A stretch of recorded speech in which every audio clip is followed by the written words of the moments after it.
Hello guys, আসসালামু আলাইকুম। আপনারা সবাই কেমন আছেন? আলহামদুলিল্লাহ আমরা অনেক ভালো আছি। তো আমি আজকে আদা রসুন পেস্ট করবো। তো দেখেন কীভাবে করি। তো আমি আগে থেকে আদা রসুনগুলো ছিলে ধুয়ে ভালোভাবে ছোটো ছোটো কিউব করে নিচে রাখছি। এবার নেওয়ার পর আমি এবার ব্লেন্ডের মধ্যে সবগুলো অল্প অল্প করে দিয়ে দিব।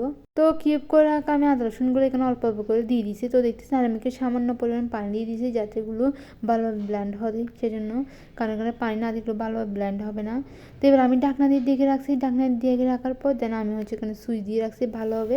সুইচ দেওয়ার পরে এবার আমি এইদিকে ক্লিক করার পর এগুলো হালকা হালকা করে ব্লেন্ড হয়ে আসবে। তো আমি এগুলো কিছুক্ষণ পর এভাবে ভালোভাবে ব্লেন্ড করে নিচ্ছি। তো দেখতেছেন অল্প অল্প পানি দিয়ে দিচ্ছি যাতে ভালোভাবে ব্লেন্ড হয়ে আসে। তো আমি যে প্রথমবার দিয়ে দিয়েছি আদা রসুনগুলো অল্প পরিমাণ দেওয়ার পরে এবার আমার ব্লেন্ড হয়ে গেছে। তো এবার আমি একটা বাটির মধ্যে নিয়ে রাখছি।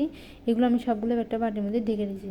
এবার আমি আরেকবার দিয়ে দিচ্ছি আদা রসুন বাটা অল্প পরিমাণ দিয়ে পানি দিয়ে আবারও ব্লেন্ড করে নিচ্ছি। নেওয়ার পর আমি আবারও ভালোভাবে একটা চামচের সাহায্যে ভালোভাবে নেড়ে চেড়ে নিয়েছি যাতে ভালোভাবে ব্লেন্ড হয়ে আসে। তো দেখতেছেন এবার আমি এখানে সামান্য পরিমাণ পানি দিয়ে আবারও সুইচ দিয়ে আবারও ভালোভাবে ব্লেন্ড করে নিচ্ছি সবগুলো। নেওয়ার পরে এবার আমি আরেকটা বাটিতে সবগুলো ঢেলে দিব।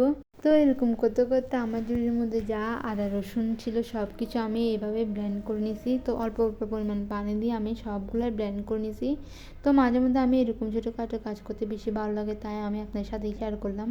তো এবার বলতে গেলে আমার সবগুলো ব্লেন্ড হয়ে গেছে। আমি সবগুলো ব্লেন্ড করার পর বাটির মধ্যে সবগুলো নিয়ে এবার ভালোভাবে নিয়ে নিয়েছি। নেওয়ার পরে এবার আমি ঢাকনা দিয়ে ডেকে রাখবো।